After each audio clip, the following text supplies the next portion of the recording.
that they deserve to be called by that they're requesting of you. There's no question of that. Just wait a minute. Wait a minute. I'm not even done. So I might answer your question before this is over. That's just a stack. If you're raising any, please put on stack. No, he already talked to her. Anyway, so part of the safer space policy does include transgender people, and when you misgender them and say the wrong gender to them, it's wrong. It's just wrong. You're not supposed to do it. If you keep doing it, you're not a part of this. You shouldn't be here. Okay? This is serious. So many people out there don't get this, and it's a big educational curve, but we want you on that curve here. That's part of what Occupy is. So, one of the examples that I thought of that I definitely want to put out here to just help you wrap your brain around it without any sort of like, it's not a big explanation. If you met a gay man or a lesbian who obviously does not fit the gender norm of a woman or a man, sometimes to put that person down and to make them feel less, if it was a gay man, you'd be like, oh, that's just a girl. You know, she doesn't know anything. She should just be a girl. You know, or with a lesbian, oh, they're a dyke. They're a butch dyke. They're a bull dyke. They're just a dude. You call him him and all that kind of stuff because you want to put that person down. And I don't understand. Don't understand that. But then, when it comes to transgender people, you do the reverse. You start calling them by the pronoun that isn't appropriate for them because of your prejudice. So if you want to make it to the next level with all of us, you have to leave that prejudice at the door along with the one that you have against gay and lesbian people. All right? Do we have any other questions about that? Yes. Okay, this is what I don't understand. And I have no problem against gays, lesbians, anything like that. If a person is transgendered or dresses as another sex, do they wish to be called the sex they're dressing as or the one that they originally were? That's what I don't. Would you like to explain that?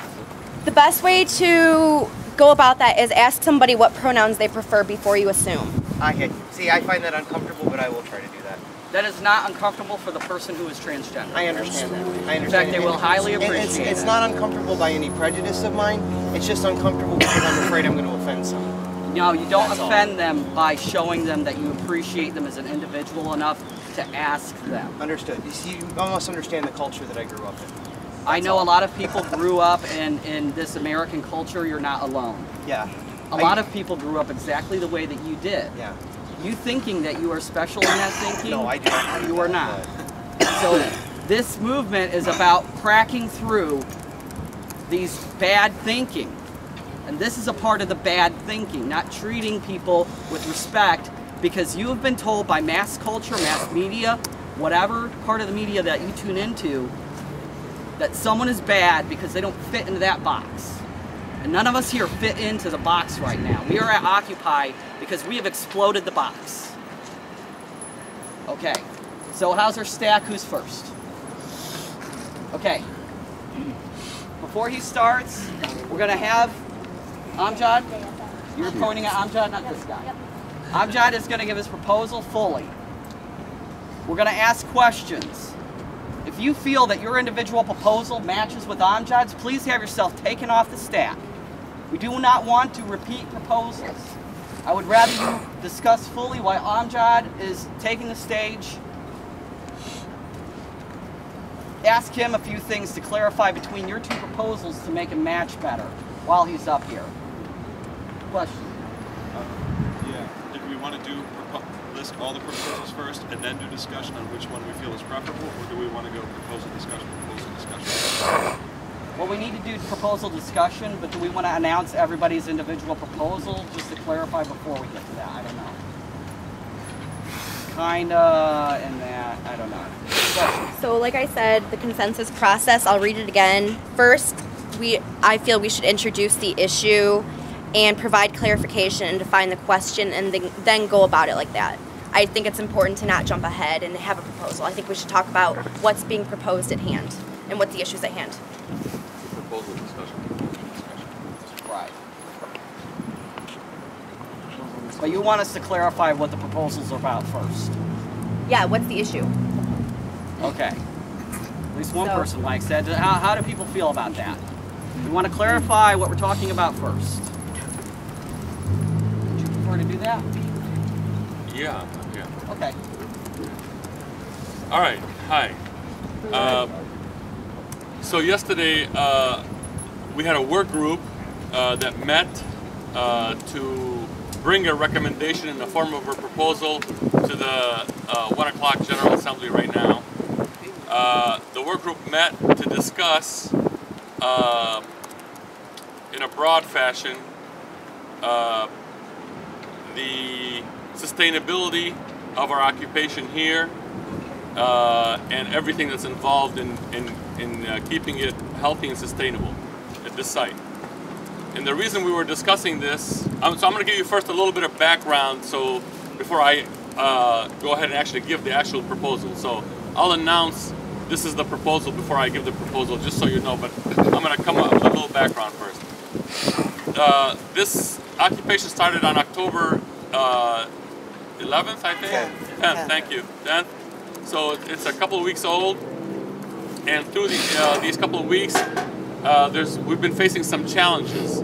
And one of the most pertinent challenges that we've been facing is the overnight occupation for people who are spending the night here 24/7. Now, at that time at night, the numbers dwindle, obviously, for various reasons that I'm not going to go into, but many people can't stay here the night. But some people have committed themselves to spending the night. And by doing so, they face some valid challenges and valid concerns. And those valid concerns are safety, shelter, healthy shelter, being subjected to the elements, rain, cold, wind, and so forth, health from that, and not to mention comfort and so forth. So the biggest thing has been safety and health. People have gotten sick because it's been raining and the wind's been blowing. They've gotten cold. They've had to go home and recuperate. Sometimes there's only 2 people here at night.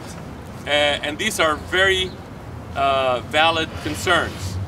Now, having said that, I want to talk about a little bit. I think it's important to talk about the reason why we're here to begin with. We've had as many as 250 people here at one time to as little as 2 people. And all those people have come down here for different reasons. Some for the same reasons, some for different reasons, but they vary. But there's one overarching reason that many of us support this Occupy action, and that's because we're fed up with the way the system is. That's an overarching thing. We're fed up with the way the system is set up. It doesn't benefit the 99% or the working class or the majority of the people. It benefits a certain elite. So that's why we're here. And the movements across the country and the world recognize that the system is set up in a way with its laws and codes and matrix and web, as you want to call it, to benefit those that are in power. It's not set up in a way to benefit the majority of the people. I needed to say that for a reason. And it's not that we, Occupy Toledo now I'm talking about, hasn't tried to work within the system, and I'll give an example.